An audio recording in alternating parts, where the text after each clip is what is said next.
Cours Bezrat Hashem de ce soir, je voudrais le dédier à ma maman pour une grande réfoua chez les Mar, Rivka Bat Rachmona, Achlama Meira pour ma sœur aussi, Sarah Rachmona Madel Bat Rivka, tous les malades d'Israël. Je voudrais le dédier aussi à tous nos Chayalim Bezrat Hashem, que Akadosh Baruch Hu, il les protège où ils se trouvent, d'accord? Et bien sûr, pour les otages, qu'Akadosh Baruch Hu nous les ramène sains et saufs très bientôt.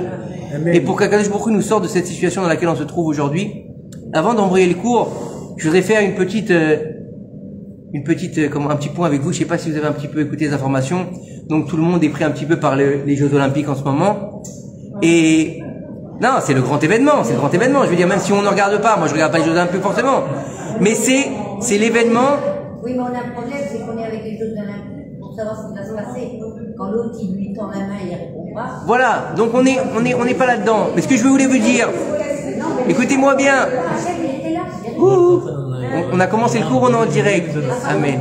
Donc, ce que je voulais vous dire, c'est que au niveau des Jeux Olympiques, donc vous savez déjà qu'au niveau des Jeux Olympiques, il y a un problème déjà à la base, puisque à la base c'était grec, c'était une ode aux divinités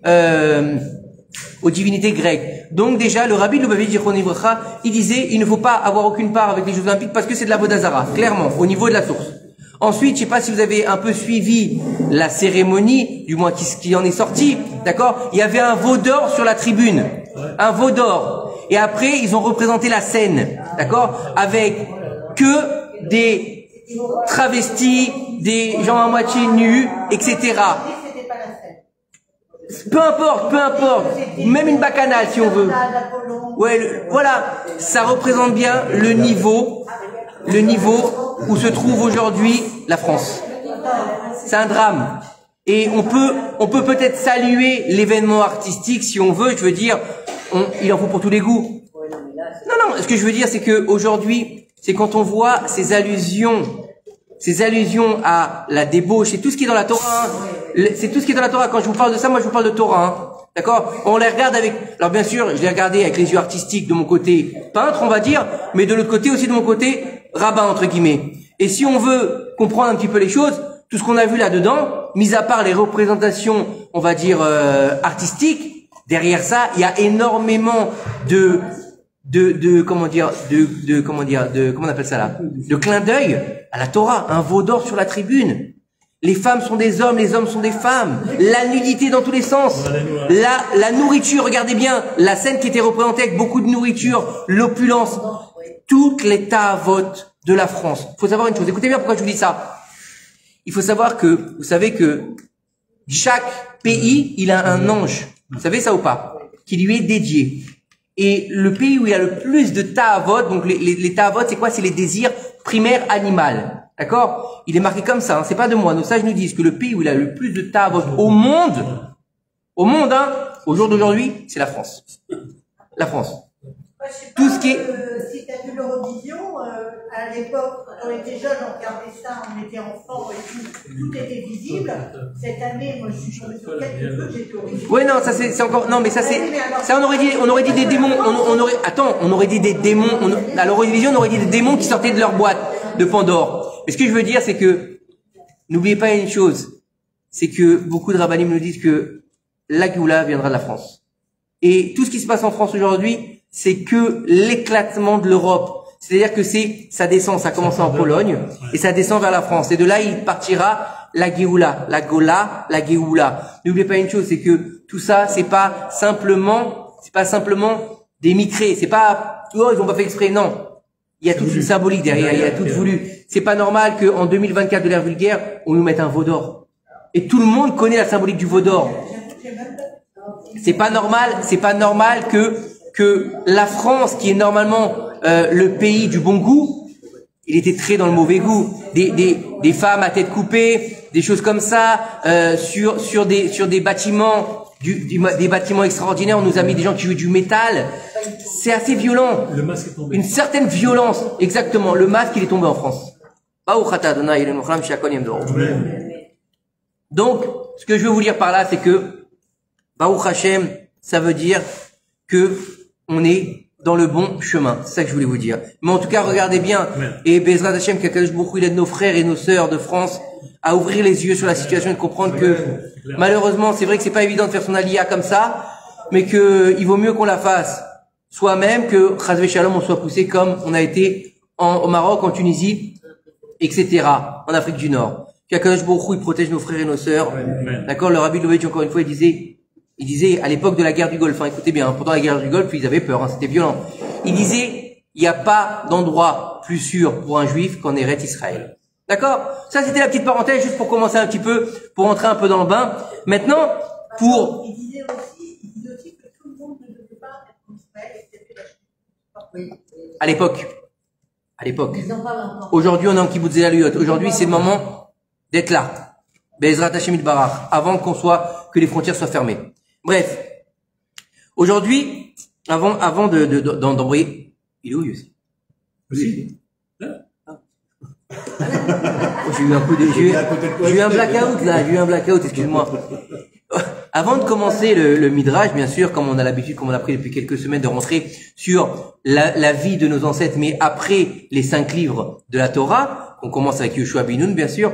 Alors, je suis tombé sur un très beau texte.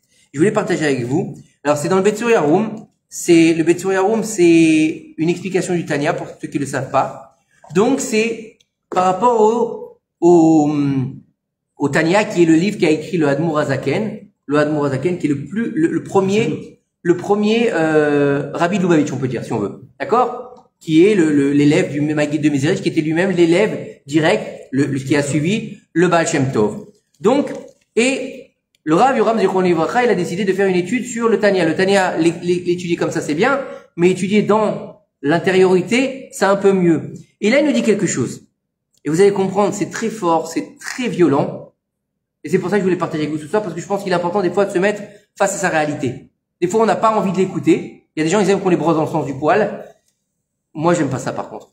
Donc, celui qui veut, Baruch Hashem, celui qui veut pas, comme il disait l'autre, hein, on peut pas plaire à tout le monde. C'est pas grave. Mais au moins, faut la connaître, cette vérité. Écoutez bien ce qu'il nous dit. Donc, je vous le traduis de l'hébreu. C'est un texte qui m'a beaucoup percuté cette semaine quand je l'ai étudié. D'accord? Il nous dit qu'il n'y a pas d'oubli devant le trône divin. Ça veut dire quoi? Il dit ici, il faut habituer, d'accord? Il faut s'habituer faut pas croire que chacun il fait ce qu'il veut. Chacun il est libre de faire ce qu'il veut. Ça veut dire quoi? Je fais ce que j'ai envie. De toute façon, j'ai pas de compte à rendre à personne. D'accord? Il nous dit ici, si quelqu'un il te fait du mal, dis toujours, si quelqu'un nous fait du mal par exemple, ou on a eu un problème, on a eu un écrit qui est bizarre, faut toujours dire, ça vient tout ça d'Hachem Yitbarach. Ok? Tout ce qui nous passe dans la vie, c'est que lui qui décide. C'est personne d'autre qui va décider. D'accord? Que ce soit dans la punition, que ce soit dans les bonnes choses, c'est lui qui décide. D'accord? Faut savoir que souvent, beaucoup de personnes, qu'est-ce qu'ils disent? Je fais ce que je veux de ma vie. C'est moi qui décide. Je suis venu au monde, j'ai de compte à rendre à personne. D'accord? Beaucoup disent ça. Et aussi des gens qui connaissent la Torah. Et il nous dit ici, il y a des gens qui ont fait beaucoup de mal. Ils ont fait beaucoup de mauvaises choses devant Akadosh Baruch Hu. Mais à un moment donné, et puis ils vivent tranquillement. Tranquille, tout va bien, ça va, l'oseille, la femme, les enfants, tout va bien grâce à Dieu. Mais il nous dit ici, faut savoir une chose, c'est qu'à un moment donné, il faut payer. Il faut passer à l'addition. Comme à la caisse. Comme quand tu vas au resto, à la fin, t'as bien mangé, ok, tu vas pas te lever, tu vas te casser. Sinon, ils vont aller t'amener la police. Ok, quand tu vas au supermarché, moi j'ai jamais vu quelqu'un qui rentre avec son caddie, qui remplit le caddie, qui sort et dit à bientôt. En général, ils appellent le vigile. Pareil pour nous. À un moment donné, ils nous disent, il faut payer l'addition. D'accord? Et ça, quand on doit payer l'addition, c'est rien que le fait d'Akadosh Baruch Hu. C'est lui qui décide. Quand et comment. D'accord? Le pourquoi, on l'a compris, hein. Si on a fait des avérotes, à un moment donné, on va devoir les payer. On va mettre de côté le niveau il y a des personnes qui sont très pieuses, très bonnes, et qui malheureusement payent aussi. D'accord? On va mettre de côté d'une part, les Gilgoul. D'accord? Ça, je mets de côté ça, donc la réincarnation, je mets ça de côté. On va mettre de côté aussi l'effet papillon.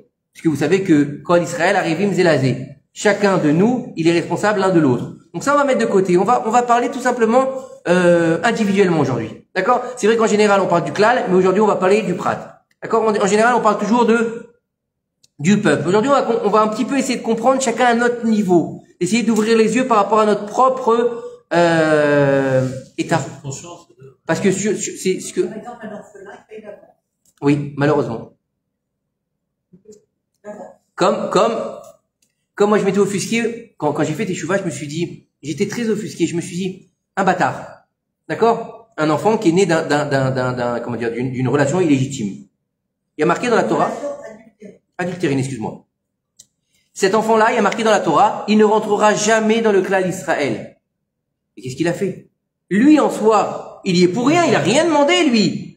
Dieu, il sait pourquoi. Dieu, il sait pourquoi.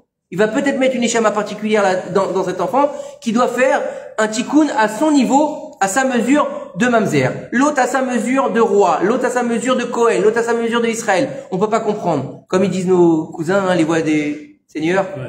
Ah, vous connaissez la suite. Alors, j'ai des restes, excusez-moi. Pourtant, j'ai pas fait de catéchisme. Allez. Il nous dit ici, écoutez bien. Il nous dit quand les enfants de Yaakov Avinu, qui étaient des tzadikim, talmidei chachamim, des géants, on peut même pas imaginer la grandeur des enfants de Yaakov Avinu, les 12 tribus, d'accord? Quand ils ont vu la souffrance qu'ils allaient entraîner, d'accord, à leurs frères pourtant, ils ont tous dit ensemble.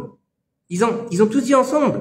Qu'est-ce qu'ils ont dit? Quand ils ont vu la souffrance qu'ils recevaient, vous savez, quand ils sont descendus en Égypte, et que ça a commencé l'histoire avec Yosef, il leur a dit, vous êtes des explorateurs, et lui, je vais l'enfermer, qu'est-ce qu'ils ont dit? Ils ont dit, mais nous sommes responsables et nous recevons cette punition parce que lorsque nous avons vu notre frère dans la souffrance, d'accord, on n'a pas eu de la peine pour lui, on n'a pas écouté sa souffrance. Vous imaginez? Qu'est-ce qu'ils disent? Ils disent quoi ensuite? Il dit, maintenant, écoutez bien, c'est écrit dans le Sefer Bereshit. Qu'est-ce qu'ils disent? Donc, ils ont dit, on est responsable de ce qu'on vit aujourd'hui parce qu'on n'a pas eu de pitié pour notre frère. Clairement. Et après, regardez ce qu'ils disent.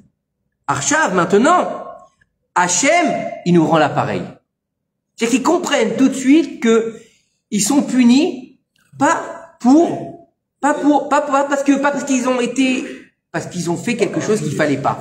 Il n'y a pas d'injustice. Ils comprennent.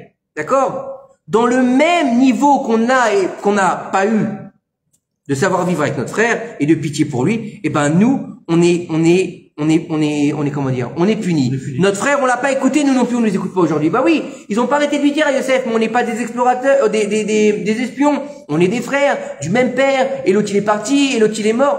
Ils ont pas arrêté de se justifier. Et qu'est-ce qu'il entendait, Yosef? Rien. Rien. Tout au long de l'histoire jusqu'à qu'il se dévoile, rien. Walou. Tu fais le temps. D'accord? Il nous dit ici, le secret de toute la Torah, il est de ne pas rendre responsables les autres. Ça veut dire quoi? Ah, s'il m'est arrivé ça, c'est à cause de la voisine. Parce que ce matin, m'a regardé de travers. Hein, m'a fait le mauvais œil, celle-là. Ah, tu te lèves le matin, tu descends, le pneu il est crevé. C'est parce que là, ce voisin, là, ou ma femme, souvent, la belle-mère, voilà, la belle-mère. Ta mère, elle est venue ce Shabbat, regarde ce qui s'est passé, le pneu crevé. Qu'est-ce qu'elle a fait, ta belle-mère? Hein, ça, j'ai jamais compris cette histoire avec les belles-mères, j'ai jamais compris. Non. Il y a des rabbins qui font pourtant des gens intelligents et qui te ressortent encore les plaisanteries. Non, mais parce que, vous savez pourquoi ils les ressortent? Parce que ça marche encore aujourd'hui, malheureusement. Ça marche bien, ça fait rire. Voilà, c'est parce que la belle-mère, elle est plus proche de la mère. Ben, ça dépend. Mais en tout cas, moi, j'ai toujours trouvé ça un peu, bon. Voilà, ça dépend des médailles. Il y en a, malheureusement. Allez, on continue. Mesdames, n'oubliez pas qu'on est enregistré et que ça résonne beaucoup. Allez. Alors, écoutez bien. Tu vas dire, à la place de dire, c'est la faute d'un tel, c'est la faute d'une telle, c'est la faute de la voisine, c'est la faute de mon patron, c'est la faute de, il dit ici, regardez ce qu'il faut dire. C'est moi qui ai créé ces problèmes. Et maintenant, il est arrivé le temps où je dois rembourser ma dette. Bon, c'est très difficile de dire ça, faut être honnête, hein. Moi, en tout cas, j'aurais du mal à dire, franchement, écoute, t'as un truc qui t'arrive sur la tête, tu dis, eh ben, écoute, c'est bien fait pour moi. En gros, c'est ce que tu dis. D'accord? Alors, écoutez bien. À quoi ça fait penser? Écoutez bien, quel exemple ça fait penser, il nous dit ici le Rav. Écoutez bien. Il nous dit, c'est comme s'il y avait un juif, il avait fait ce juif des dizaines de chèques. D'accord? Ici, il a donné 200 000, ici, il a donné 15 000, ici, il a donné 60 000. D'accord? Il a donné un peu partout des chèques. Il a fait des chèques. Des chèques avec, des chèques on va dire plus tard, par exemple. Ok? Et puis, avec le temps qui passe, il a oublié tous ses chèques. Et un jour, il est arrivé le moment de l'encaissement. Et bien sûr, il avait oublié ses chèques, donc il n'a pas pu les honorer. Donc la banque, elle l'a appelé, d'accord? La banque, elle l'a appelé, elle lui dit, monsieur, allô, qu'est-ce qui t'arrive? Tous tes chèques, ils sont revenus à payer. Il lui dit, comment ça? C'est pas possible. Je vais aller porter plainte à la police. Ils m'ont volé mes chèques. Vous comprenez? Regardez, écoutez bien l'exemple. D'accord? Alors, la banquière ou le banquier va lui dire, écoutez, excusez-moi, mais on a vérifié les chèques très bien, comme il faut. Ce sont bien vos chèques et c'est bien votre signature. Et là, qu'est-ce qu'il fait? Tout de suite, il court dans son chéquier et il vérifie comment ça s'appelle? Les talons? Les souches, merci. Les souches. Et là, il se rappelle tous les chèques qu'il a fait il y a 2 ans, qu'il avait fait. Et lui, il avait complètement oublié. Et au début, il était très énervé. Comment on peut faire des choses comme ça? Qu'est-ce que ça veut dire? Qui est-ce qui a utilisé mes chèques? Et après, quand il s'est rendu compte, il a compris que c'était lui qui s'était mis dans la panade. C'était lui qui les avait écrits. Et c'est exactement la même chose pour nous au niveau des avérotes. D'accord? Lorsque un homme, il va faire une avéra, d'accord? Il est en colère contre Hachem. Mais à Kadosh Baruch Hu, oui, pourquoi on fait une avéra? On dit Nirdas Ruach Shtut. Il est rentré un vent de folie. D'accord? En général, on sait, souvent, beaucoup de personnes, qu'est-ce qu'ils disent? J'ai fait ça, j'ai pas fait Shabbat parce que j'étais en colère contre Dieu ou parce que j'ai eu un problème dans ma vie. Oui ou non, ça arrive souvent. Malheureusement, on rate son bac, on arrête de mettre les tefilines. J'ai jamais compris cette histoire. J'ai jamais compris. On rate son bac, on arrête de mettre les tefilines. On rate son permis, on fait plus Shabbat. Bon, chacun à son niveau, je veux dire, on est là pour juger personne, chas v'shalom, d'accord? On est là juste pour expliquer un petit peu cette histoire. Et, alors, la personne, elle est en colère contre Hachem et elle va faire une avéra. Par contre, Hachem, il est longanime. Il est merachem. Il prend son temps. Pourquoi? Parce qu'il le punit pas tout de suite. Comme on l'a dit Shabbat, c'est Shabbat qu'on a dit. C'est Shabbat il y a 2 semaines. Imaginez un type, il prend sa voiture le Shabbat, d'accord? Il ouvre la porte de la voiture, il met le contact, un éclair, il fout droit. Imaginez si ça se passait comme ça. Imaginez un type, il va dans un restaurant Taref, il va manger la crevette, dès qu'il mange la première crevette, il s'étouffe, il meurt sur place. Vous imaginez le nombre de cadavres qu'il y aurait dans la rue? Ce serait terrible ou pas? Non mais imaginez, le cauchemar. Tu sors plus de chez toi, quoi. Franchement, tu dis bon, tu restes entre 4 murs, je crois que tu fais plus rien. Tu dis, j'ai peur de faire quoi que ce soit. D'accord? Voilà. Et Akadosh Baruch Hu, il attend. Il va pas le punir tout de suite. Il va attendre 2 ans, 3 ans, 4 ans, 10 ans. D'accord? Alors, qu'est-ce qui se passe? L'homme, il pense qu'Akadosh Baruch Hu, il a oublié. Il m'a oublié, ça y est, j'ai passé le filet aux filles, j'ai passé le truc, ça y est, je suis passé entre les gouttes, comme on dit. Il y a prescription. D'accord? En parlant de prescription, c'est vrai qu'aujourd'hui, il y a rien que des dossiers de prescription qui sortent dans les, Hachem Ishmor V'Yirachem, combien de problèmes, d'abus et mais dans quelle vie on est? C'est incroyable tout ce qui se passe. Des gens qu'on aurait donné le bon Dieu commun, dis donc, c'est plutôt Lucifer, malheureusement. Alors, tout d'un coup, Akadosh Baruch Hu va devoir récupérer la dette. Et il commence à en prendre plein les dents. Et là, il commence à crier. Mais qu'est-ce que j'ai fait? Et pourquoi ça m'arrive? Et autant de souffrance sur ma tête, et j'y suis pour rien. Et il a déjà oublié que, il y a quelques années, il y a 6 ans, il y a 7 ans, d'accord? Il nous dit ici le Rav, il y a 6 ans, il y a 7 ans, il était avec une femme qui lui était interdite, d'accord? Et que, quelques ans, il a attendu Dieu pour le faire payer. Et il dit aussi, il est arrivé le temps de payer les chèques, d'accord? Et, comment il va payer? Comment il va payer? Comment il peut payer? Là, c'est pas qu'il doit recouvrir avec de l'argent, c'est très bien. Vous pouvez pas donner de l'oseille à Kadosh Baruch Hu. Vous pouvez pas lui faire un pot de vin. Même si c'est très riche, tu vas pas lui faire un bit à Kadosh Baruch Hu. D'accord? Il va pas te dire, fais-moi un chèque, à 90 jours ou fais-moi un virement. Ils s'en foutent, ça. Il n'a pas besoin de l'argent. Donc, comment tu as payé ta dette? Alors, il nous dit ici le Rav comme ça. un peu de bisionote. Il va un peu avoir de la honte. D'accord? Un peu de problème. Un peu de problème dans son corps, ou un peu de problème à la banque, ou un peu de problème avec telle ou telle personne. Et c'est comme ça, en fait, que Akadosh Baruch Hu, il va se rembourser. Bien sûr, on parle même pas de l'ignat de la teshuva, parce qu'il faut faire teshuva. Ça, c'est la première chose à faire. D'accord? On est bien d'accord. À un moment donné, il faut comprendre que Akadosh Baruch Hu, souvent aussi, il nous envoie ces petites souffrances, déjà une part pour nous faire payer, et aussi pour qu'on fasse teshuva. Pourquoi? Parce que, à un moment donné, quoi qu'il arrive, il faudra, rendre des comptes. Alors, il vaut mieux rendre des comptes maintenant que rendre des comptes après. Il vaut mieux rendre des comptes et souffrir un peu ici qu'après, parce que, franchement, c'est violent quand même, hein, tout ce qui se passe derrière, sans rentrer là-dedans, parce que c'est pas le propos de ce soir, d'accord? Alors, donc eux, ils avaient oublié. Il dit ici que l'homme, il a cette capacité à oublier très facilement les avérots qu'il a fait. Mais Akadosh Baruch Hu, il n'oublie pas. Comme il y a marqué dans le Pirkei Avot, dans le livre de Pirkei Avot, il y a marqué là-bas, le Maxime des Pères, il y a marqué, d'accord? Un œil voit, l'oreille entend, et tout est consigné dans le livre. D'accord? Donc Akadosh Baruch Hu, il sait tout ce qui s'est passé. Il n'y a pas d'erreur possible chez lui. D'accord? Et on dit dans la prière de Moussaf de Rosh Hashanah, on arrive au Toto à Rosh Hashanah, regardez, on est à la fin de l'année. Un an qui est passé, cette année elle est passée, mais comme incroyable. Mais plus que d'habitude, déjà quand on vit en Israël, on a l'impression de vivre d'un Shabbat à un Shabbat, d'accord? Tu dis, t'as fait Shabbat, déjà Motzei Shabbat, tu dis qu'est-ce qu'on fait Shabbat prochain? C'est très rapide. Mais cette année, j'ai l'impression d'avoir fait Simchat Torah hier. Ouais. C'est incroyable. C'est incroyable. Et en même temps, c'est très long parce qu'on sait que, ça fait presque 300 jours que les otages, ils sont à Gaza. On sait que, le front nord, il est en train de brûler. On sait tout ça. Donc c'est long parce qu'on est dans l'attente. D'un côté, c'est très vite parce que l'année, elle est passée comme ça, comme un souffle. Et de l'autre côté, c'est très long parce que, il y a nos frères qui sont en captivité. Parce que on est entouré d'abrutis qui sont en train de se lever contre nos soldats pour nous dire, pourquoi ils ont frappé un terroriste. Non. Je parle pas de ça, il y a encore d'autres choses. Il y a pas de ça. Je parlais pas de celui-là. Celui-là, c'est encore autre chose. Ça, je sais pas qu'est-ce qu'il leur a appris de faire ça. Que Dieu nous en préserve. Mais il y en a certains aussi. Je parle pas de ça. Je parle d'autres qui ont été arrêtés parce qu'ils ont ou frappé ou menacé des terroristes. Des terroristes. Non, je parlais pas de ça, hein. C'est-à-dire, je parlais pas du tout de celle-là. Ça, c'est encore autre chose. Ça, c'est, d'accord?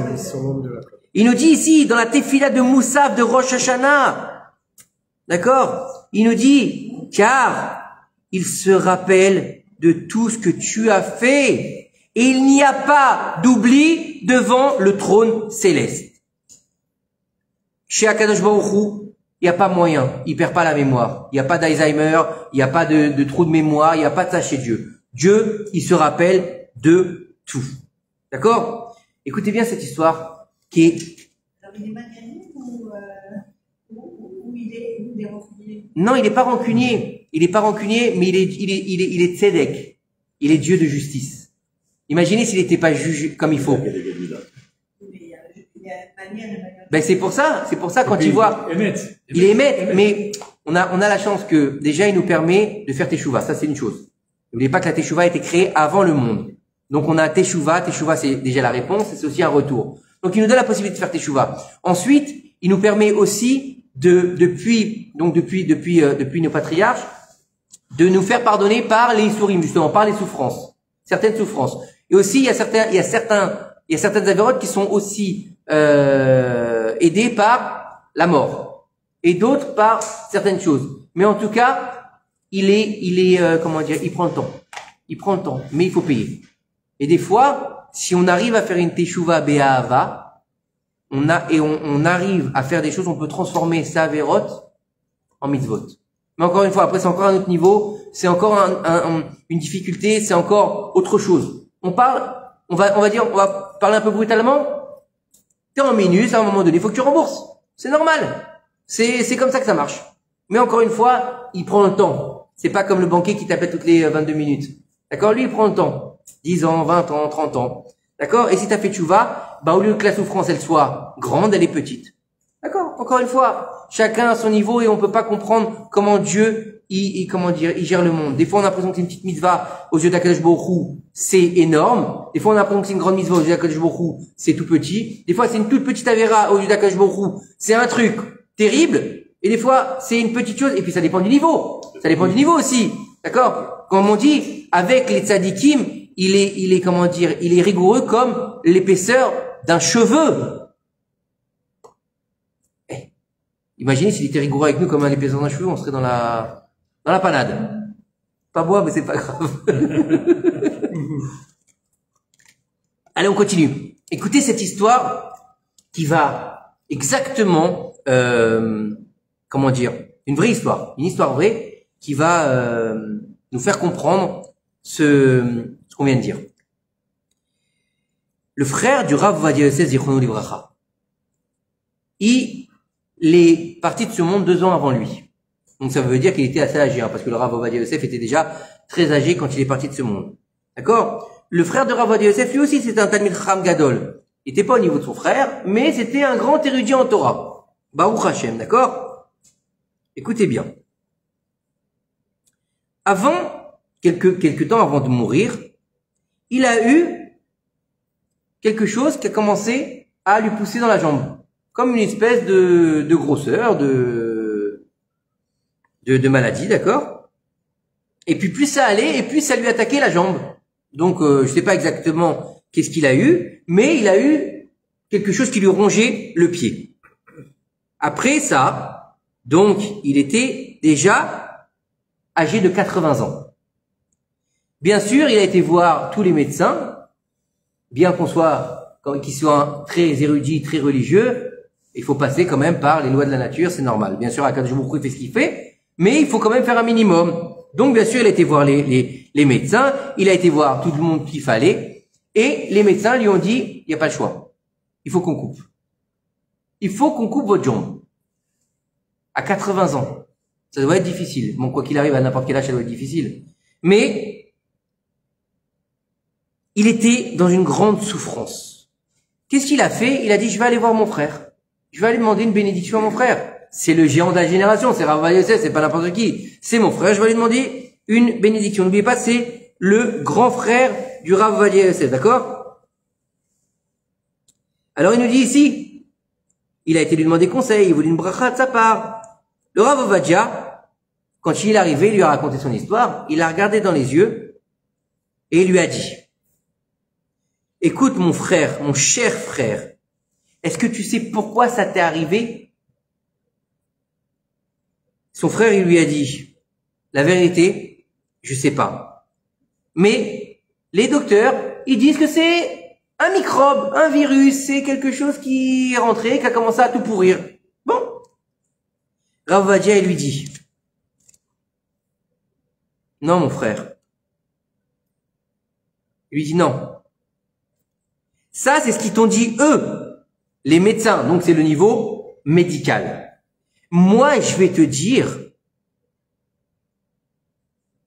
exactement ce que tu as. Il lui a dit, et toi, tu vas me donner la réponse. C'est violent quand même. Et là, il lui dit, son frère, il dit, je sais pas quoi te répondre. Je sais pas quoi te répondre. Qu'est-ce que tu veux que je te réponde? Et il lui dit, bien sûr que tout vient d'Akadosh Baruch Hu. Mais est-ce que toi, tu sais pourquoi Dieu m'a envoyé ça? Et le Rav Ovadia lui dit, écoute-moi bien, je vais te rappeler quelque chose qui s'est passé il y a 60 ans. C'est violent ou pas? Attendez, vous allez voir la suite de l'histoire, elle est terrible. Il lui dit, il y a à peu près 60 ans, j'étais jeune et je courais tout le temps pour donner des cours de Torah. Et toi, tu as vu que que papa, il était un peu dérangé par tout ça parce que j'étais tout le temps en train de m'occuper de mes cours et que j'arrêtais pas de courir à droite à gauche et que je rentrais tard et donc papa il a eu un peu de peine pour moi et on voyait que ça lui faisait de la souffrance à papa. Il a dit, et quand t'as vu ça, qu'est-ce que t'as fait? Tu as décidé de me mettre du béton dans les chaussures. Et C'est une histoire vraie, hein. Lorsque je suis venu, bah non, ils étaient pas des enfants, ils étaient déjà âgés. Ils avaient déjà quand même un certain âge. Il lui dit, écoutez bien, lorsque je suis venu mettre mes chaussures, mais non, puisqu'il donnait déjà des cours, il devait avoir au moins 20 ans, une vingtaine d'années. Il donnait des cours à 11 ans. À 11 ans, il donnait des cours. Il était un peu plus vieux que lui. Oui, il était plus vieux. Lorsque j'ai voulu mettre mes chaussures, le béton, il avait déjà séché. Et je n'ai pas pu mettre mes chaussures. Alors... Heureusement qu'il a séché avant. Ou sinon, il aurait les pieds dans le béton, ça aurait été embêtant quand même. Il lui dit, alors à la fin, qu'est-ce que j'ai fait? J'ai été obligé de prendre des vieilles chaussures. Et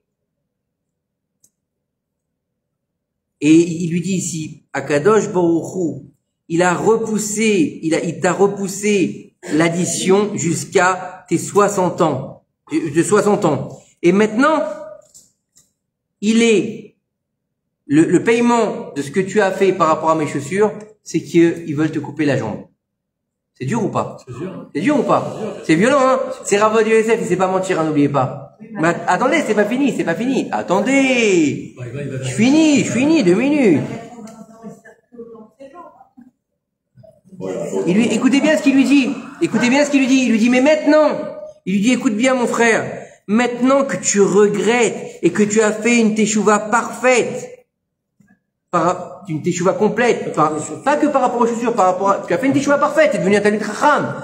Il lui dit, écoute-moi bien, je te bénis, et que Hachem, Yitbarach, Be'ezrat Hachem, il fasse qu'on ne te coupe pas le pied. Et à la fin, c'est ce qui s'est passé. Il n'a pas eu le pied coupé. Et donc il nous dit, même ici, donc de cette histoire on apprend quoi? Que même après 60 ans, l'addition, elle arrive. Il nous dit ici, donc, un homme il doit faire attention, d'accord? Très attention, d'accord? Ne pas dénigrer qui que ce soit et ne pas se mettre en danger, d'accord? Par exemple, il nous dit ici, par exemple, tu descends le matin à ton garage, d'accord? Tu vois qu'il y a une voiture qui est garée à ta place. Ok, ça peut arriver. T'es garé à ta place. Il lui dit surtout, il nous dit ici, et donc tu as vu qu'il était garé à ta place, qu'est-ce que tu fais? Tu vas lui dégonfler ses 2 pneus. D'accord? Tu vas lui enlever l'air des 2 pneus.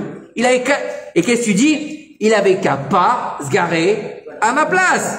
Il dit ici, ce que tu as fait, ça te reviendra. Peut-être qu'après plusieurs temps, tu te gareras dans le centre du pays, d'accord, de la ville, et là-bas, tu auras une course à faire, tu vas devoir rentrer quelque part, et lorsque tu vas revenir, ta voiture, il n'y en a plus. Lorsque tu vas demander où est-ce qu'elle est ta voiture, on va te dire que ta voiture, elle était prise à la fourrière. D'accord? Pourquoi? Parce que tu as stationné sur un endroit où il était marqué, en grosses lettres, interdiction de stationner, la voiture sera enlevée. Et toute la souffrance que tu as donnée et que t'as fait faire à la personne que tu as fait dégonfler les roues, maintenant, tu vas la vivre. D'accord? Et tu vas dire, et pourquoi les gens ils se comportent comme ça? Pourquoi ils ont pas de miséricorde? Ils ont pas de savoir-vivre. Ils se rappellent pas, en fait, que Hachem, Yitbarach, il lui a renvoyé Mida Keneged Mida. Mesure pour mesure. Comme lui, il a fait de la souffrance à quelqu'un d'autre, alors on lui fera les souffrances aussi. Seulement, Hachem, il a fait quoi? Il a repoussé la punition. D'accord? Et il nous dit, la question maintenant qui se pose, c'est combien de temps Hachem, il va repousser la punition? C'est une bonne question ou pas? Il nous dit ça dépendra du moment où il y a eu la vera qui a été faite, entre guillemets, du matzav roar d'Akadosh Baruch Hu. Comment Akadosh Baruch Hu il était à ce moment-là?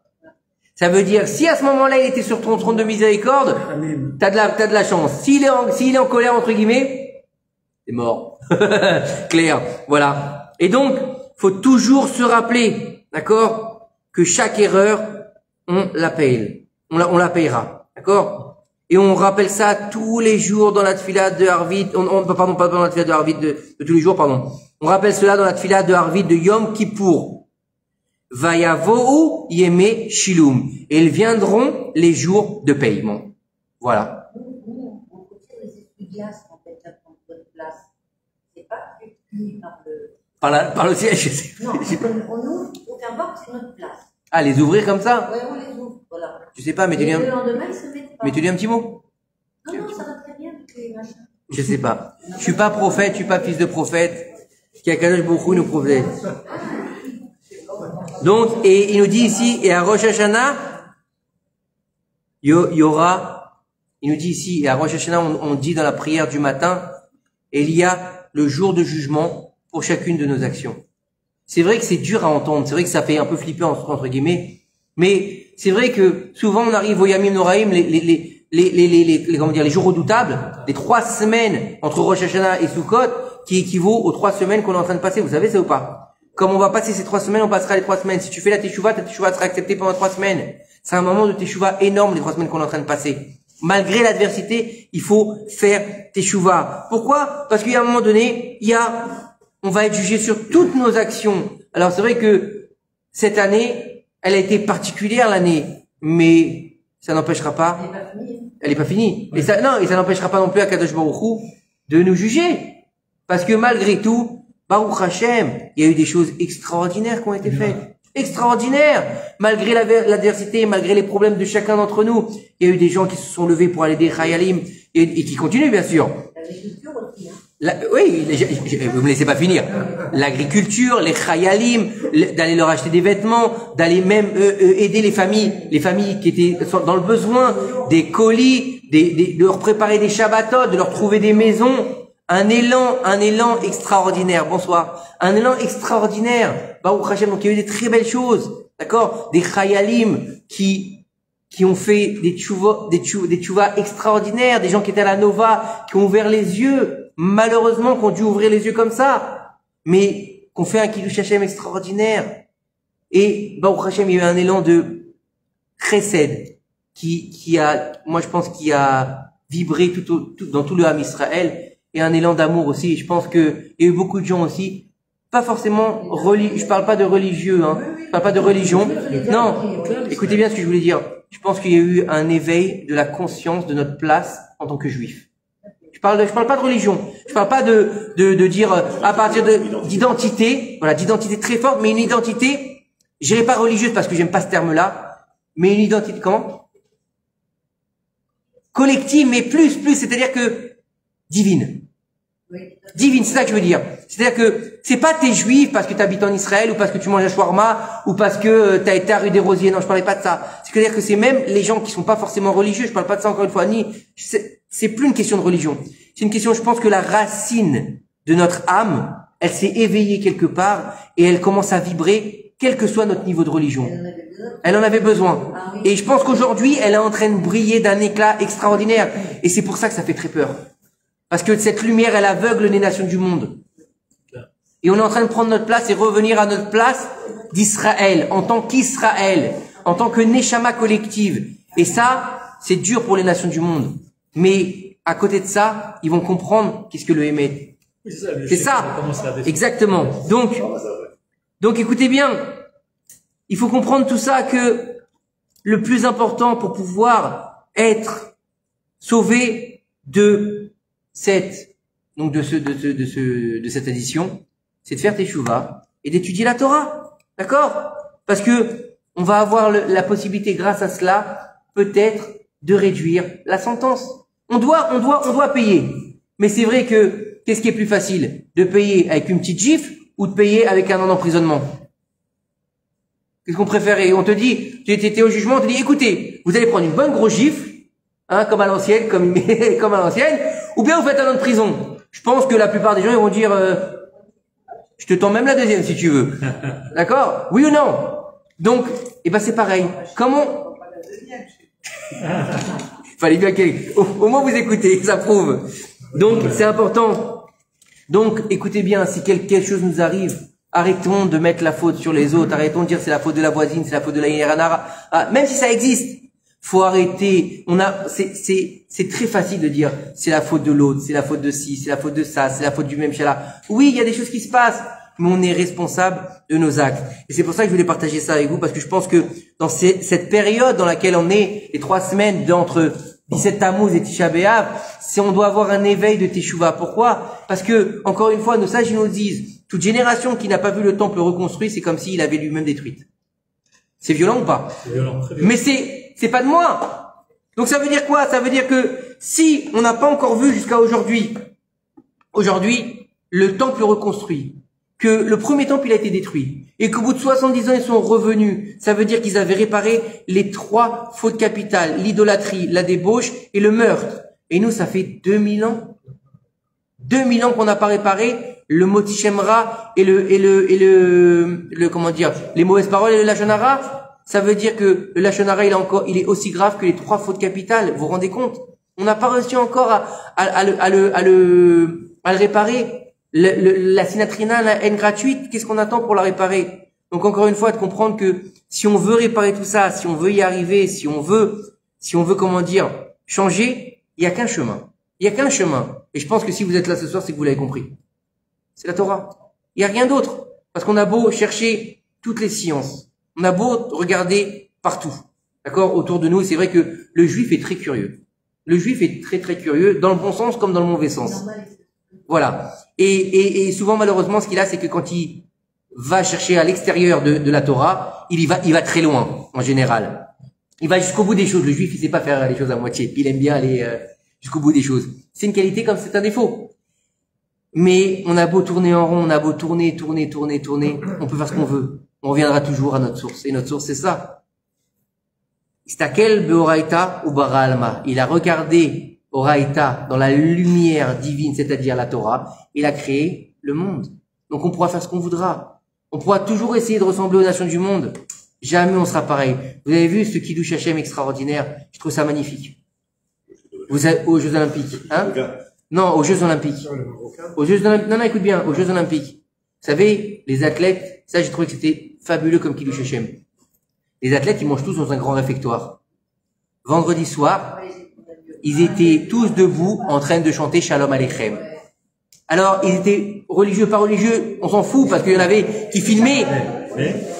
Mais quel bonheur! J'ai trouvé ça exceptionnel. C'est-à-dire que tu vois plus, même si les mecs qui étaient en train de filmer, d'accord, pardon, ils avaient la kippa sur la tête en train de filmer, d'accord, ça va pas déranger.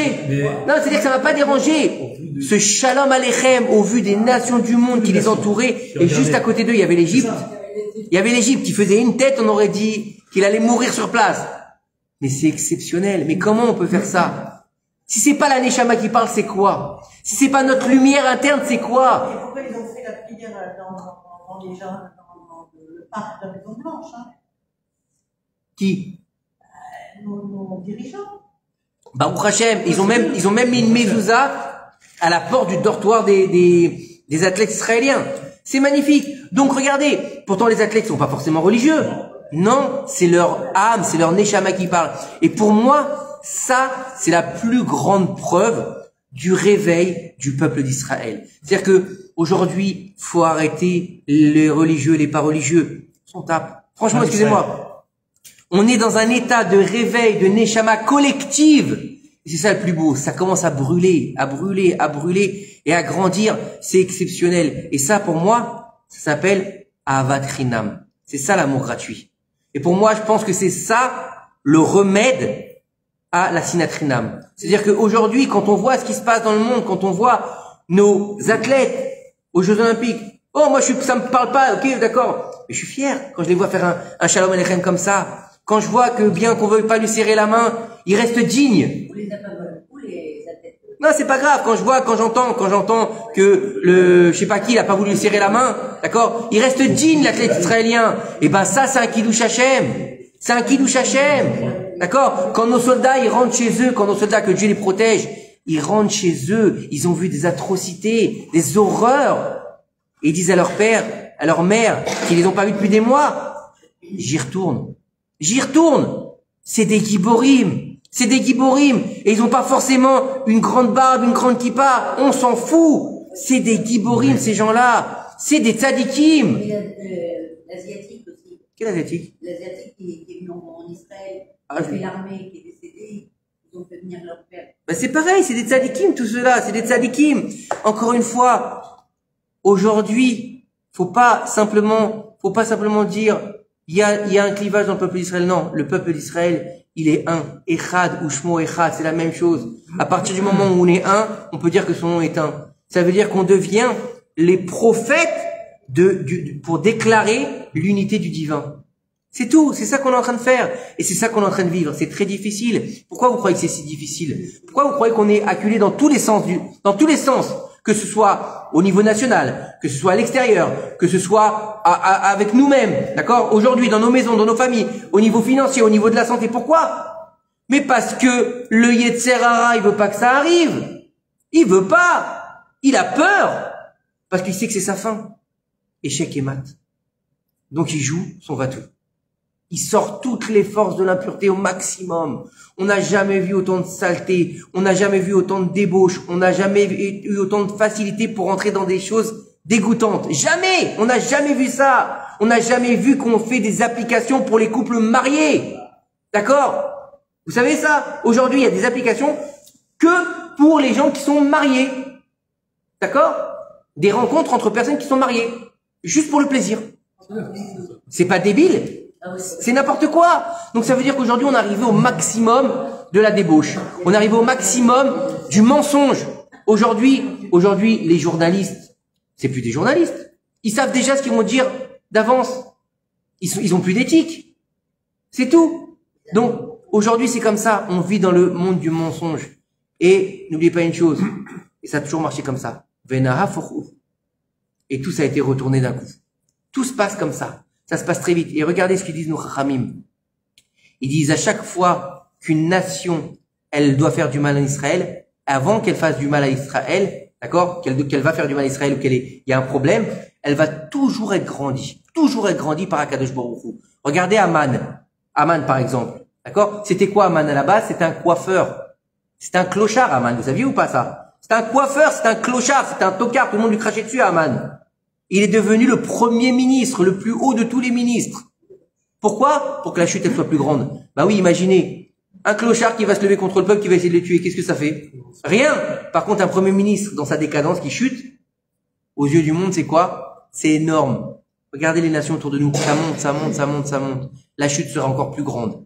Et c'est ça qu'il faut comprendre. C'est ça qu'il faut comprendre. Aujourd'hui, on est là-dedans, et Be'ezrat Hashem, quoi? Tu sais, Oseh Shalom Bimromav, où il y a assez Shalom, allez-nous. On demande toujours la paix. La première paix qu'on doit faire, c'est entre nous. Quand c'est marqué comme ça, je sais plus dans quel paracha, c'est un mamar que j'avais traduit. On doit faire la paix entre nous, pour qu'ensuite, une fois qu'on a fait la paix entre nous, on fasse la paix avec Dieu, et qu'ensuite, quand on a fait la paix entre nous, non, Chazvé Shalom. Quand on aura fait la paix entre nous et avec Dieu, on pourra avoir la paix sur le monde. Donc tout dépend de nous, comme d'habitude. Voilà, Baruch Hashem. Il nous reste un peu de temps? Allez. Mais on peut ne pas être d'accord. D'ailleurs, tu étais au cours sur la marloquette du Rabbeinu ou pas? Oui. Voilà. C'est pas, encore une fois, il y a marloquette où il n'y a pas de discussion, où c'est pas ne pas être d'accord, c'est juste pour pouvoir écraser l'autre, comme ça s'est passé avec Korach. Et il y a un désaccord parce qu'on n'a pas le même point de vue, mais c'est une discussion qui est constructive. On peut être pas d'accord sur plein de choses. On peut être, et au contraire, c'est ce qui habite les choses, c'est ce qui amène un débat, et c'est comme ça qu'on grandit, je pense. Parce que si on est toujours d'accord, franchement, au bout d'un moment, on s'ennuie. Mais oui, mais c'est toujours comme ça. Moi, je pense que, et même la critique constructive, elle est importante. Si on critique pour descendre forcément sans aucun appel, ça sert à rien. Mais si on critique quelqu'un par rapport à un travail, d'accord? Bah, c'est comme ça que la personne, elle va faire mieux. Si quelqu'un, il écrit un livre, d'accord? Et on va lire son livre, et oh, c'est parfait. Mais jamais il évoluera. Si on lui dit, peut-être que ton style, il devrait un peu évoluer, peut-être que tu devrais utiliser plus de syntaxe, peut-être que tu devrais, le type, le prochain livre, il sera encore meilleur. D'accord? Quelqu'un, il fait la cuisine. D'accord? La première fois que la femme, elle est rentrée dans sa cuisine, elle a fait à manger. Bon, elle savait pas, elle a un peu brûlé, un peu machin. Et s'il lui dit toujours c'est parfait, il va manger brûlé toute sa vie. Non! Je veux dire, c'est important. Après, il faut mettre l'art et la manière, bien sûr. On est d'accord. Allez. On continue avec notre aventure, dans le Nar. En fait, on va continuer dans cette histoire qui nous est chère et qui est mal connue. du public francophone, mais pas que. Faut savoir que beaucoup de gens ne connaissent pas le nar. C'est-à-dire que c'est un pan de notre histoire qui est souvent occulté par beaucoup de personnes. À part David Ameller, Shlomo Ameller et Yoshua, ils connaissent rien. Ah si, ils vont connaître Ruth, parce qu'il y a la Megillah, d'accord? Mais grossièrement, tu vas leur dire, ils connaissent Samson aussi parce qu'il y a eu le film. D'accord? Et quand ils habitent à Ashkelon, parce qu'ils se sont baladés dans les ruines. Mais qui sait Samson, qui sait ce Yoshua? Et on est en plein dedans. Et ça, c'est notre histoire, c'est notre patrimoine. Il est important d'avoir un patrimoine. Parce que, encore une fois, le peuple d'Israël, c'est ça. C'est justement, c'est l'animal qui rumine. L'animal qui rumine, c'est quoi? Et qui a les sabots fendus. On a besoin de 2 signes. Pas un signe, 2 signes pour qu'elle soit cachère, oui ou pas? Le mammifère, il a besoin de 2 signes. Pourquoi 2 signes? Parce que le fait de ruminer, c'est quoi? C'est le passé. Il mange, il remange qu'il a mangé. Donc c'est quoi? C'est le passé, c'est nos racines. D'accord? C'est Avraham, Yitzhak, Yaakov, c'est notre socle, notre base. Et les sabots fendus, c'est ce qui va vers l'avant. On va vers le futur. Donc on utilise notre passé pour aller vers le futur. C'est ça le judaïsme. Donc on a besoin de ça. C'est comme le phénix, il renaît de ses cendres. Il renaît pas de rien. Et on est toujours comme ça. On renaît toujours de nos cendres. Après la Shoah, création d'État d'Israël. Et après tout ce qu'on a pu vivre, les pogroms, l'acquisition, partout où on est parti, on a commencé à faire quoi? Des communautés, des synagogues, des écoles, etc., etc. C'est toujours comme ça. C'est ça la force du juif. Le 7 octobre, regardez l'éveil, malheureusement après ça. Un éveil extraordinaire du peuple d'Israël. Et on continue. Alors, la semaine dernière, on avait parlé de quoi? La semaine dernière, non, il y a 2 semaines, parce que la semaine dernière, on n'a pas fait court puisque c'était jeune. Il y a 2 semaines, on avait parlé de l'histoire de Achan. Achan qui avait volé comment dire, qui avait volé les trésors de Jéricho, alors que tout était consacré à Kadosh Baruch Hu. Donc, on avait expliqué que Jéricho, en fait, elle avait été prise un Shabbat et elle avait consacrée totalement à Kadosh Baruch Hu, cette ville-là. C'est pour ça qu'il est interdit de reconstruire Jéricho. C'est comme le Maaser, en fait, ça appartient à Dieu. Jéricho, c'est interdit. Vous savez qu'ils ont essayé de la reconstruire plusieurs fois. Chaque personne qui a essayé de reconstruire Jéricho, c'est une rue. Bon, en tout cas, la ville de l'époque, je parle. Non, mais à l'heure actuelle, moi j'ai voulu aller voir. Ouais. Il y a très longtemps, c'était une rue. Bon, en tout cas, moi je parle de la Jéricho. Moi je parle de la Jéricho du Tanar, d'accord? Chaque fois que quelqu'un voulait la reconstruire, ses enfants sont morts et lui est mort, le Allénou. Voilà, c'est vraiment, c'est impossible. Bref, alors on continue. Alors à tous les peuples qui étaient installés en terre d'Israël, Yoshua bin Nun, il a envoyé quoi? Il a envoyé des messagers. D'accord? Il leur a envoyé des messagers. Pourquoi? Pour leur donner 3 choses. Leur dire 3 choses. D'accord? Tout celui qui veut s'en aller sans guerre, d'accord? Il leur dit, voilà, je vous dis ce que je vous donne des options. Je vous donne des options. Alors, il leur dit ici, ceux qui veulent s'en aller sans faire de guerre, qu'ils s'en aillent. Ok? Car la terre, elle appartient au Ham Israël. D'accord? Tout celui qui veut se rapprocher de nous, c'est-à-dire vivre en paix avec nous, il n'y a pas de problème. Et tout celui qui veut se battre avec nous, qui sort pour se battre. D'accord? Donc, soit vous barrez, soit vous venez avec nous, soit vous battez avec nous. D'accord? 31 rois de Canaan, ils ont décidé de sortir en guerre contre le peuple d'Israël. Et là-bas, d'autres peuplades, d'accord, qui étaient en dehors d'Eret Israël, ils se sont alliés au roi d'Eret Israël pour pouvoir faire la guerre contre le peuple d'Israël. Tous les soldats de cette grande armée, ils se sont retrouvés face à Yoshua et son armée. Et ils ont tous perdu. D'accord? Pourquoi? Parce que c'était Hachem qui combattait pour le Ham Israël. Il y a un seul peuple qui, d'accord, qui s'est sauvé. Akadosh Baruch Hu leur a donné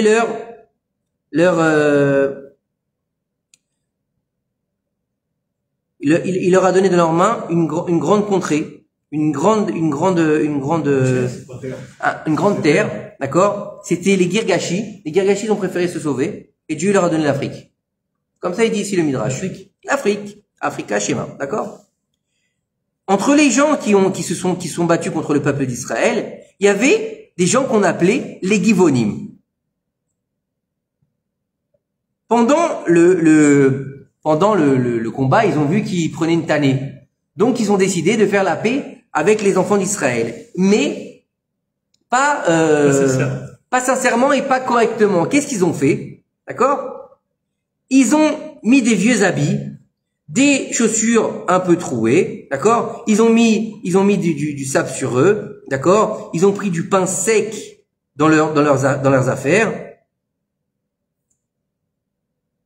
Ils ont pris tout ça, leurs affaires, le pain sec, et ils sont venus voir les enfants d'Israël, sales et recouverts de sable, comme s'ils arrivaient de très loin, Et ils ont dit aux enfants d'Israël, d'une contrée lointaine nous venons. Ils ont dit les Givonim à Yeshua, on est venus pour l'honneur d'Hachem, votre Dieu. Et maintenant, on vous demande de faire avec nous une alliance de paix et de nous laisser en vie et de ne pas nous faire du mal. Des malins ou quoi? Ils ont vu qu'ils allaient prendre une tannée, ils ont dit on va faire la paix avec eux. Yoshua et tout le peuple, ils ont cru en leurs paroles. S'ils viennent de loin, d'accord, pourquoi on va se battre contre eux? Ils ont pensé. Et ils ont fait une alliance de paix avec les Givonim. Il n'est pas arrivé après quelques temps, sans qu'il passe beaucoup de temps, les Bnei Israël, ils ont découvert leur subterfuge. Et donc, ils étaient très en colère contre les Givonim. Mais vous savez que le juif, il a qu'une parole. Donc, ils n'ont pas pu leur faire du mal. Bien que l'alliance avait été faite par un subterfuge, ils voulaient pas qu'ils trient l'Hachem. Ils voulaient pas qu'on dise, ah, vous avez vu, ils ont fait une alliance avec nous, et maintenant ils nous tuent. Oui. Et qu'ils disent pas les peuples autour, ah, vous avez vu les enfants d'Israël, ils respectent pas leurs engagements. D'accord? Alors, qu'est-ce qu'il a fait? Au lieu de tuer les Givonim, qu'est-ce qu'il a fait Yeshua? Il les a fait devenir des bûcherons et des porteurs d'eau. Il les a interdits de rentrer dans le peuple d'Israël. D'accord? Et plus tard, à l'époque du roi David, le roi David, il va renforcer les paroles de Yoshua. D'accord? Et il va encore répéter qu'aucun des Givonim n'a le droit de rentrer dans le peuple d'Israël. Ça veut dire quoi? C'est-à-dire qu'ils ont le droit de rester en paix avec nous, mais ni mariage, ni quoi que ce soit. Pourquoi? Parce que c'est pas des gens qui peuvent se mêler au peuple d'Israël. Parce qu'ils ont voulu, comment dire, par tromperie, se lier au peuple d'Israël. La ramaout, donc la tromperie, c'est le fait de la vanne, le ramaï, la vanne, le tordu, celui qui a voulu tuer Yaakov, celui qui a voulu vraiment déraciner le peuple d'Israël. On dit que Lavan, il a été plus dangereux que Pharaon. C'est ce qu'on dit dans le début de la Haggadah. Arami Oved Avi, un araméen, il a trompé mon père. Ça veut dire quoi? On aurait dû dire Pharaon le méchant. Non, on commence la Haggadah par Lavan. Pourquoi? Parce qu'il a voulu détruire les mondes. C'est pour ça qu'il lui a donné Léa avant Rachel. Parce qu'il a voulu inverser le Yud Kei Vav Kei. Bon, après, elle devait se marier avant Rachel. C'est pas le propos de ce soir. D'accord? Il nous dit ici. Alors, on en est où? Et même au temps du Mashiach. Ok? Donc, c'est le Rav qui dit ça. On n'acceptera pas les Givonim dans le peuple d'Israël. Pourquoi? Parce que la miséricorde qui sera du peuple d'Israël vers les nations du monde ne fonctionnera pas avec eux. Aujourd'hui, c'est qui les Givonim? Je sais pas. Vous imaginez, quand le Mashiach viendra, il saura qui est qui, d'accord? Mais vous imaginez l'implication d'un geste ou d'une décision qui peut avoir des conséquences jusqu'à la fin des temps. Des fois, on pense Comme on l'a dit tout à l'heure au début du cours, des fois on fait une chose, on nous pense qu'Akadosh Baruch Hu l'a oublié. Non, les Givonim jusqu'à la fin des temps, Akadosh Baruch Hu il l'a pas oublié. C'est très fort de comprendre ça. C'est très dur de comprendre que à la fin ils ont été des coupeurs de bois et des porteurs d'eau. Mais qu'Akadosh Baruch Hu il a compris que quand on essaie de tromper le peuple d'Israël, c'est fini. Regardez, Ammon et Moab. Ammon et Moab, on l'a lu dans la paracha, ils ont voulu détruire le peuple d'Israël à sa racine, alors que leur ancêtre, c'était Lot, il avait appris de Yaakov, de Abraham Avinu, le chesed. Et ils n'ont pas compris. Qu'est-ce qui a marqué? Ammon et Moab ne rentreront pas dans le clan d'Israël. Les hommes de Ammon et Moab ne rentreront à jamais dans le peuple d'Israël. Pourquoi? Parce qu'ils sont pas rachmanim, parce qu'ils n'ont pas de miséricorde. À tel point, écoutez bien, ça c'est très très violent. On dit que un ben Israël qui n'a pas de rachmanout, qui n'a pas de miséricorde, un enfant d'Israël qui n'a pas de miséricorde, qui vérifie son ascendance à savoir s'il est vraiment juif. Pas de moi, hein, encore une fois. Allez, combien de temps il reste de temps, Maître Capello? On a encore un peu de temps? Ça va. Alors, lorsque les rois des Hémori, ils ont entendu sur l'alliance de paix que les Bnei Israël avaient fait avec les Givonim, et qu'ils avaient fait donc des Givonim des résidents au sein du peuple d'Israël, ils se sont énervés, les rois Hémorim, contre qui? Contre les Givonim. Et ils ont commencé à aller se battre contre eux. D'accord? Quand ils ont vu le nombre de soldats qui venaient vers eux, qu'ils ont eu peur, les Givonim. Ils ont eu très très peur. Et ils ont envoyé à Yoshua des messagers. Et pour leur expliquer leur peur, ils leur ont dit, je t'en prie, ne nous laisse pas dans le moment de souffrance.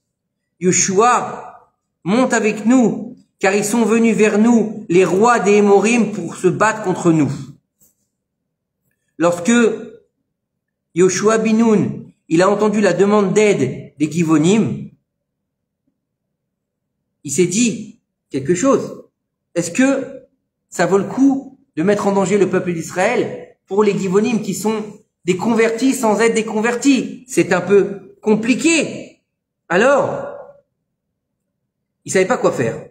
Akadosh Baruch Hu, qui connaît, donc comment dire, qui sonde les cœurs, comment on dit, sonde les cœurs et Bochen Kelayot Valev, qui sonde les reins et les cœurs, comme ça on dit? Ouais. D'accord? Il nous dit ici, Bezat Hashem, une réfoua chez pour toi, une réfoua chez pour toi aussi, en parlant de reins. D'accord? Il y a tous les malades d'Israël. D'accord? Qui connaît les pensées les plus profondes de l'homme, il lui a dit, Yoshua, ne repousse pas les éloignés, mais ne repousse ceux qui sont proches. Ne sois pas contre. Va les aider. Va les aider, il leur a dit. Dire, ne les mets pas en danger, ne les repousse pas. Maintenant qu'ils ont fait le pas, même si c'est pas vraiment bien, c'est pas grave. Va les aider. Ils font quelque part partie intégrante de nous. Comme on l'a vu avec cette fameuse histoire avec les enfants de Yaakov Avinu, avec l'histoire de quoi? De Shrem. Ils se sont convertis pour des raisons tordues, puisqu'il a dit quoi? On va faire la Brit Mila et on va pouvoir avoir les filles juives pour nous. Leurs intentions n'étaient pas pures. Ils ont dit maintenant, ils ont fait la Brit Mila. Donc dans le ciel, ils sont convertis quelque part. C'est pour ça qu'ils se réincarneront dans la tribu du Shimon, en convertis de la tribu du Shimon, qui se réincarneront plus tard en 24 000 élèves de Rabbi Akiva. Donc encore une fois, c'est encore Akadosh Baruch Hu qui décide. Devant la grande armée des rois de Hémori, le peuple d'Israël, l'armée d'Israël, elle s'est levée avec bravoure. Akadosh Baruch Hu, il a combattu pour eux. Il y a une grande peur qui est entrée dans le camp des Oivim, des ennemis, merci. Et ils ont commencé à partir dans tous les sens, d'accord? Ils n'arrivaient pas ils ont eu une espèce de peur et chacun est couru dans tous les sens. Il y a une espèce de panique qui s'est développée à ce moment-là.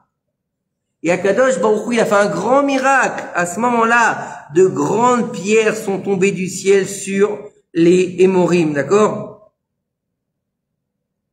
C'était des Médianim. Elle tombe quoi? C'était des Médianim. Non, c'était des Hémorim. D'accord?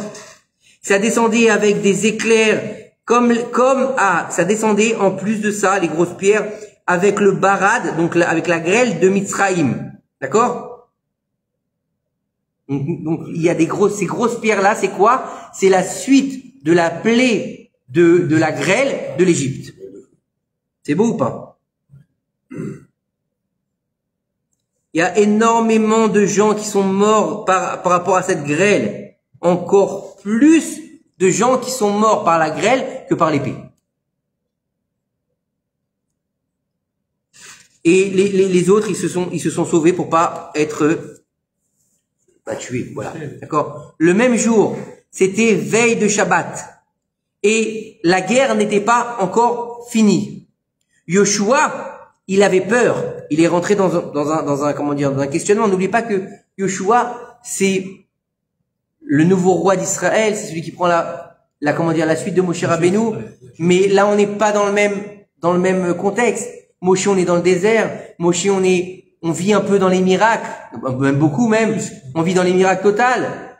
Alors que là, on doit être dans l'action. On est en Eretz Israël, on doit conquérir Eretz Israël. On doit s'installer. Donc là, il faut prendre des décisions de combattants.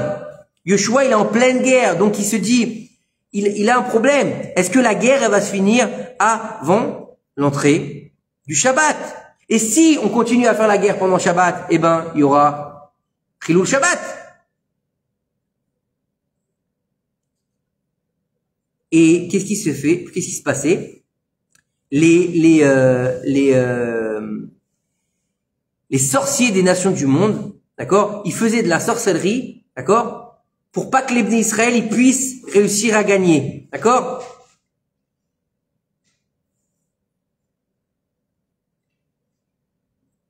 Et à ce moment-là, d'accord? Écoutez bien. Yoshua Binoun, qu'est-ce qu'il a fait? Il avait un Sefer Torah dans la main. Et il a dit au soleil, comme moi, je ne dis rien. Et je n'ai pas parlé, et que je n'ai pas enlevé une seule chose de cette Torah-là, je te demande maintenant à toi de te taire. Bonsoir. Et de ne pas bouger de ta place. Et de ne pas scintiller. C'est-à-dire que tu restes comme t'es maintenant, voilà. Pas plus, pas moins. D'accord? Bon, maintenant, on rentre dans un Walt Disney. Et là, le soleil lui a demandé à Yoshua. Donc, quand on parle du soleil, on parle d'un ange, bien sûr, hein, parce que c'est pas la grosse boule jaune avec un sourire et comme ils le font les enfants, là, ça, c'est, il lui dit, de quel droit tu me donnes des ordres, toi? Depuis quand est-ce que le petit, il donne des ordres au grand? J'ai été créé avant toi. Moi, j'ai été créé le 4e jour de la création du monde. Et toi, tu as été seulement créé le 6e jour. Comment est-ce que toi, tu te permets de me dire qu'est-ce que j'ai à faire? C'est beau ou pas? Yoshua, il s'est pas démonté. Et il lui a dit, bien que je sois plus petit que toi, d'accord? D'accord? Je suis comme un enfant libre devant un vieil esclave. C'est beau ça ou pas? C'est beau ce qu'il lui a dit?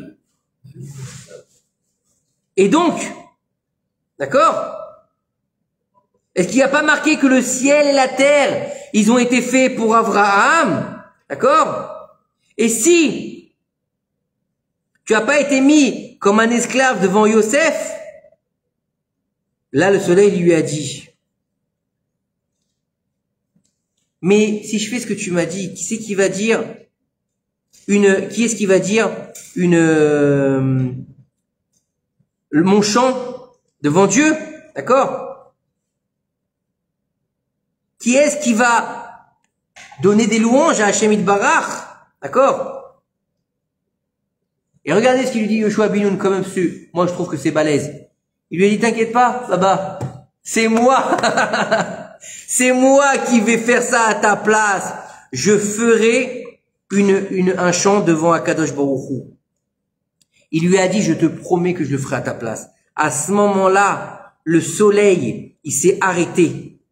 Et pas seulement le soleil, la lune et les étoiles. Bah oui, forcément, parce qu'il faut que le soleil s'arrête, la lune et les étoiles, ou sinon c'est un problème. Après, il y a embouteillage.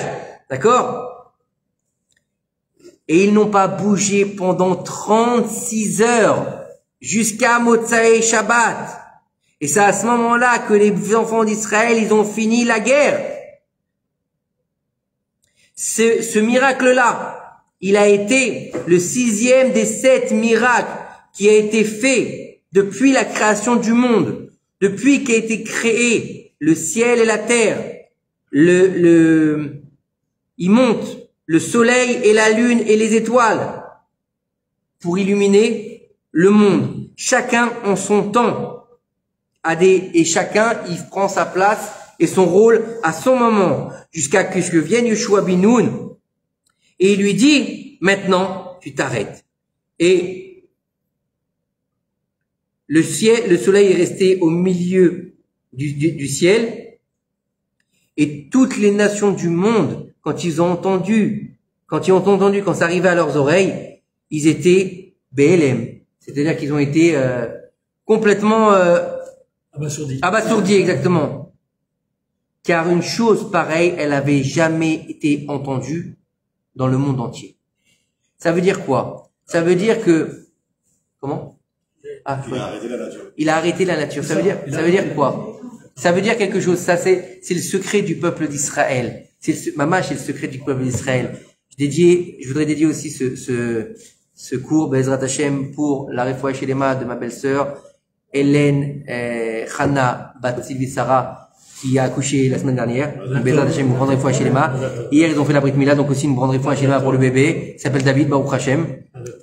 Et ça veut dire quoi? Ça veut dire que le chiffre 8, il nous habite. Ça veut dire que le 8, c'est le chiffre du peuple d'Israël. Ça veut dire c'est Mea la Teva. Ça veut dire qu'on est au-dessus de la nature. Ça veut dire que, regardez bien, ça veut dire qu'un être humain de chair et de sang, né d'une maman et d'un papa, ça veut dire, dans les lois de la nature les plus simples possibles, je veux dire, une essence, tout ce qu'il y a de plus normal, plus humaine. Il est capable, quand il est en train de réaliser la Torah, il lui dit, tout ce qui est écrit dans ce livre-là, dans la Torah, je suis pas passé à côté. J'ai accepté tout ce qui est écrit. Donc maintenant, toi, tu fais ce que je te demande. Ça veut dire que tu es le roi de la nature. Ça veut dire que tu es en mesure de dicter les événements. Ça veut dire que tu es maître sur les anges. C'est-à-dire que tu es plus grand que les anges. Ça veut dire que le peuple d'Israël, quand il se comporte comme le peuple d'Israël, il est plus grand que les anges. Un ange, il n'a pas de libre arbitre. Un ange, il a une mission, il doit faire ce que Dieu lui demande. L'homme, il a un libre arbitre et il a beaucoup de tentations. Les anges, allez trouver des tentations à côté de la Kadosh Baruch Hu. Vous croyez qu'il y a des plages là-haut et la jolie en bikini? Non, il n'y a pas ça à mon avis là-haut. Vous croyez qu'il a le restaurant Taref qui sent super bon? Il n'a pas ça là-haut. Donc bon, c'est plus facile. C'est plus dur d'être un homme. C'est pour ça que c'est l'homme qui est capable de s'élever jusqu'à devenir le tzaddik, jusqu'à devenir celui qui est le représentant de la Kadosh Baruch Hu sur terre. C'est-à-dire que celui qui parle, c'est celui qui devient le réceptacle de la Kadosh Baruch Hu, à tel point qu'on dit quoi? Que la présence divine, elle parlait dans la gorge de Moshe Rabbeinu à sa place. Pourquoi? Puisque Moshe, il était quoi? Arel Sfataim, bègue. C'est même pas qu'il est bègue, c'est-à-dire qu'il savait pas parler correctement. Comment il a fait pour parler? Tout, chaque fois qu'on dit Vaïdaber Hachem el Moshe les morts, Daber el Ben Israël, parle, rien que tu lui dis parle. Mais Moshe, il sait pas parler, comment il parle? C'est pas lui qui parle, c'est Dieu qui parle. Pourquoi? Parce qu'il est totalement annulé à la volonté d'Akadosh Baruch Hu. Oui ou non? Oui. Qu'est-ce qu'on a dit? Moshe, le plus humble des hommes de la surface de la terre, ça veut dire quoi? C'est-à-dire qu'il s'est tellement annulé que la Shrina, elle peut parler dans sa bouche, dans sa gorge. Mais regardez le niveau encore plus. Moshe Rabbeinu, il est pas capable de parler ou non? Il est pas capable. Vaïdaber Hachem, el Moshe. Donc il parle que quand Dieu lui dit. Donc Moshe, normalement, c'est pas un grand orateur. Moshe, c'est quelqu'un il va laisser parler Dieu par lui. Mais il est tellement annulé, il est tellement élevé qu'à la fin, il arrive à devenir Ele Adevarim Asher Diber Moshe. Ce Shabbat, on va lire la paracha de Matot Massé. D'accord? C'est les 2 dernières parachutes du livre de Bamidbar. Donc on va rentrer dans le Sefer de Devarim. Le Sefer de Devarim s'appelle Mishneh Torah. C'est le livre d'Eret Israël. Tout le Sefer de Devarim, c'est pas Dieu. Bien sûr, c'est Dieu qui est toujours là. Mais c'est pas Dieu qui dit Vaïdaber Hachem el Moshe. C'est pas Hachem qui dit à Moshe les morts en disant Daber el Ben Israël. Parle aux enfants d'Israël. Normalement, ça se passe toujours comme ça depuis Shemot. C'est toujours comme ça. Dieu, il dit à Moshe, parle aux enfants d'Israël. Et là, on rentre dans autre chose. Elle à Devarim, Asher Diber Moshe, El Kol Adat Ben Israël. Voici les paroles que Moshe a dites à toute l'assemblée d'Israël. Il s'est tellement élevé qu'il est devenu au-delà de la nature, Moshe Rabbeinu. Ish à Elohim. Vous avez compris? Ça veut dire que c'est le secret de tout à chacun de nous. Ça veut dire qu'on est illimité. Ça veut dire qu'on est en mesure de déplacer des montagnes. On est en mesure de changer le cours des choses. Souvent on dit, moi j'ai beaucoup entendu cette phrase et je vais finir là-dessus, je vous libérer, Bezrat Hashem. On dit souvent, oui, mais je comprends pas, j'ai prié tant de temps pour cette personne, tant de temps, j'ai prié, et à la fin, elle est partie? Oui ou non? Moi j'ai appris une chose de mes maîtres, c'est que peut-être qu'elle devait partir bien avant. Et que justement, tes prières l'ont aidé justement à rester. Donc des fois, c'est pas l'impact de nos prières. On peut déplacer des montagnes dans les mondes supérieurs. Chaque chose qui est dite dans notre bouche, chaque chose qui est en construction. Des fois, on a le droit d'avoir des doutes. On a le droit d'avoir des peurs. On a le droit d'avoir, de flancher aussi. On est des êtres humains. On est des êtres humains et on a le droit. Celui qui dit qu'on n'a pas le droit de flancher, qu'il faut être au top, que toujours, c'est pas vrai. Ça, c'est des bêtises, excusez-moi. Et encore, je reste poli. D'accord? On est des êtres humains. On n'est pas des anges, justement. Et regardez bien, si vous allez étudier dans la Torah, quand les anges, ils ont dit à Kadosh Baruch Hu, envoie-nous sur terre, on sera meilleur que l'homme, parce que l'homme, tu l'as descendu, et juste avant Shabbat, il a fait tout et n'importe quoi, il a amené la mort sur terre. Nous, tu vas nous envoyer, on va être mieux que lui. Ils sont descendus, comme ça c'est marqué. Ils ont vu les filles de Ketouval Caïn, ils sont devenus à Abel, d'accord? Ils ont fait encore pire que l'homme. Donc comprenez que on a la meilleure place. Et la meilleure place, c'est quoi? C'est d'être enfin ce qu'on doit être sur terre. C'est-à-dire un béni Israël. Amen ve amen.